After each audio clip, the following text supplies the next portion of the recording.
Essa vai para os teólogos pregadores. Vocês que gostam de estudar a Bíblia e eventualmente estudam os grandes autores que falam acerca da teologia. Isso é ótimo, é bom e eu insisto que isso seja feito. Afinal de contas, quanto mais conhecimento eu tenho da Sagrada Escritura, mais eu tenho capacidade de argumentar. Quanto mais eu conheço a Bíblia, mais eu posso ensinar a Bíblia para as pessoas. Afinal de contas, entre nós aqui, vamos falar sério. Quem aqui não aguenta mais? Levanta a mão. Coloca nos comentários aí. Quem não aguenta mais ouvir pregação de Davi e Golias, da mulher samaritana, da mulher com fluxo de sangue, do desafio de Elias, que ele queimou os profetas de Baal, de Jesus andando sobre as águas, de Jesus acalmando a tempestade. Hein? Quem não aguenta mais ouvir essas pregações? É chato, chega uma hora que não tem mais assunto para falar. Então, quando eu tenho um bom conhecimento teológico, um conhecimento bíblico, vamos ser bem específico, bíblico, eu tenho condições de apresentar outras histórias bíblicas, outros argumentos bíblicos para a minha vida cristã. Tá? Eu até vou gravar um vídeo sobre isso, mas, pregadores, para de repetir pregação. A Bíblia não é um livro tão pequeno assim. Dá para você fazer anos a fio de pregação sem repetir, simplesmente pregando mais ou menos na sequência bíblica. Fala sério. Não aguento mais ouvir pregação Davi e Golias, não. Desafio de Baal. Poxa, o tamanho da Bíblia, vai ler a Bíblia e estudar. Então, ok, aqui o bom conselho para os pregadores. Mas tem um problema em pessoas que gostam de estudar. A gente passa a ser admirado pelas pessoas. Eu também sou em um certo ponto e a gente luta contra o ego, mas as pessoas admiram a gente, respeitam. Olha, você me ensina a Bíblia, quando você prega eu entendo melhor do que os outros. E glória a Deus por isso, tá? É bom ouvir o elogio, mas ao mesmo tempo eu luto contra o meu ego, porque senão o ego inflado, eu acabo pecando de várias maneiras se eu deixar isso acontecer. Mas é bom isso. Né? Eu seria um hipócrita completo se eu dissesse que isso não é bom. Mas qual que é o problema de muitos desses pregadores estudiosos? Começam a explorar muito esse lado das filigranas da teologia.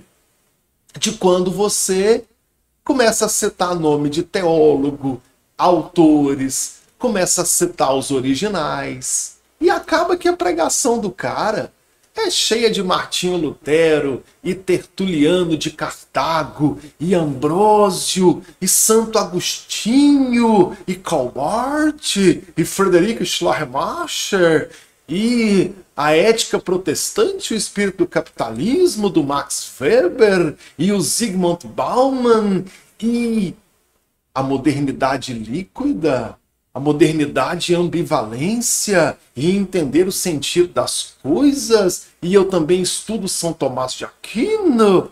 Acaba a pregação, o camarada falou um monte de estudiosos que as pessoas não fazem ideia de quem é, apesar da relevância e importância acadêmica deles, e não falou de Jesus nenhuma vez. Não falou de Paulo, de Pedro, de Moisés, de Elias, mas falou do Zygmunt Bauman, que nem crente era, um sociólogo. Falou do Nietzsche, falou do Freud, que também não são crentes. Aliás, o Nietzsche e o Freud são ateus e ativistas, que tentaram de tudo acabar com o cristianismo.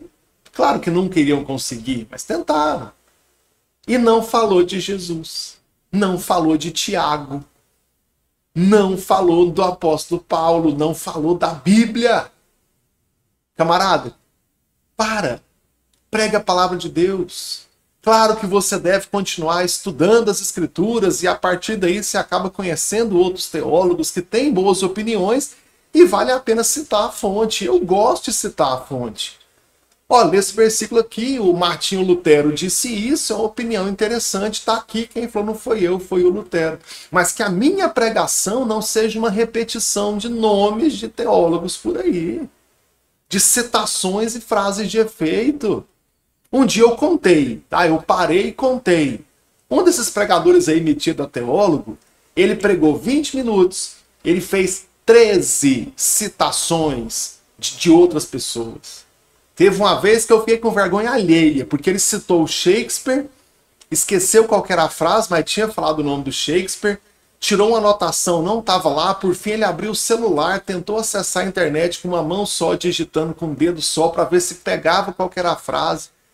E depois de uns 3 minutos, ele falou a frase e não tinha nada a ver com o que ele estava falando, tentou remendar, gente, ficou feio, ficou muito feio. Pregadores, preguem a Cristo, preguem a palavra de Deus. Esses apoios são muito pequenos, perto da grandiosidade das Escrituras. Eles são muito pequenos diante do poder de Deus. E eu não posso, em nome dessa máscara de especialista em teologia, em nome desse teologuês, parar de pregar o simples evangelho, parar de dizer que Jesus é o Filho de Deus, que veio ao mundo, nasceu da Virgem, viveu entre nós, fez milagres, maravilhas, morreu pelo nosso pecado, ressuscitou, andou entre nós após ressuscitado, voltou para o céu, está assentado à destra de Deus, e o Espírito Santo foi deixado conosco, se manifesta em nós, nos conduz, nos orienta, e será assim até o dia do arrebatamento.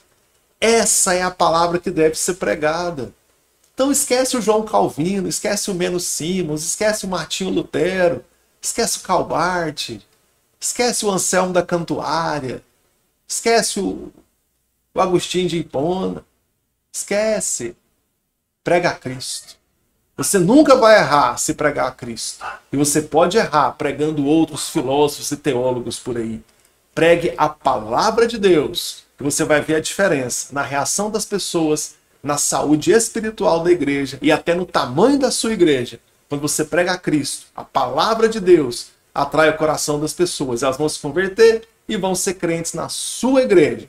Então, para com essa moda feia. Meu avô falava isso, moda feia. Não para com essa moda feia.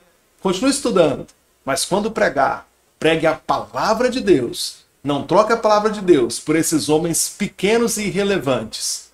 Por mais que sejam importantes comparados comigo, são grandes comparado comigo. Comparado com Cristo, são irrelevantes. Então, pregue a Cristo e a sua pregação será outra.